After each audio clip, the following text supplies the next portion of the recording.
the rest of the story. I suppose the FDA and related agencies have told you enough about what you can and can't eat. You've been badgered enough with what gives rats a tummy ache, so I hope the bureaucrat warriors will not be eavesdropping on what I'm about to tell you.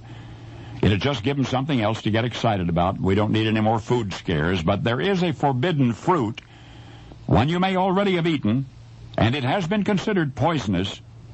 But please wait to call your family doctor until after you've heard the rest of the story. This forbidden fruit has been called a love apple. And it does look something like an apple, I suppose, but don't be fooled. It's a member of the deadly nightshade family. Nightshade, as you know, is poison. It wasn't until the middle of the last century that the love apple really became known in the United States. A native of South America, this exotic fruit was used predominantly as an ornament, in the same way we use mistletoe today. And everyone just knew that you would die if you ate a love apple, so nobody tried. Nobody, that is, until Robert Gibbon Johnson. Robert Johnson was what you might call an amateur horticulturalist, a sort of glorified farmer, not quite learned enough to be the one and too wealthy to be the other. But anyway, his home was Salem County, New Jersey. He grew all kinds of weird things on his land, and among them was the love apple.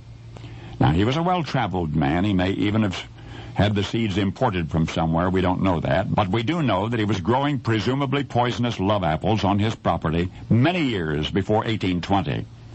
Now, Robert Gibbon Johnson just had to be a little eccentric. After all, he did develop quite a crush on the love apple. First it was a hobby with him. Eventually it became an obsession. To spread the fame of this dangerous fruit, he sponsored a number of county fairs in New Jersey. The highlight of each of those fairs was first prize for the most outstanding love apple.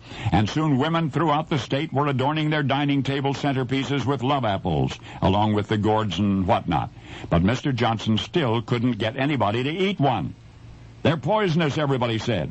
"Nonsense," answered Mr. Johnson. "Okay, you try one," they came back. "But I eat 'em all the time," Mr. Johnson insisted. Nobody believed him. And that's when Robert Gibbon Johnson decided to stage a little public demonstration on the courthouse steps in Salem.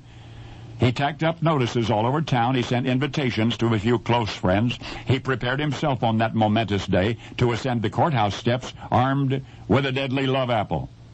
Was he really going to eat that thing? Somebody in the crowd wanted to know. Johnson responded with a determined glare. He lifted the love apple high in the air and took a bite and chewed it up and swallowed it. Nothing happened. You know, it must have been pretty embarrassing for all those folks who expected Robert Johnson to fall to the ground foaming at the mouth. But eventually they forgot about their fears. Many of them even learned to eat the love apple themselves. Now, don't ask me what would happen if that stunt were tried today. Maybe Bob Johnson, as a farmer trying to push a poison product, would have been spotted by government officials and thrown into the clink. Or maybe they just kill a few rats with a steady diet of love apples and then make the fruit forbidden. That's anybody's guess. But it would be a shame, because the love apple's modern-day name is the tomato. And now you know the rest of the story.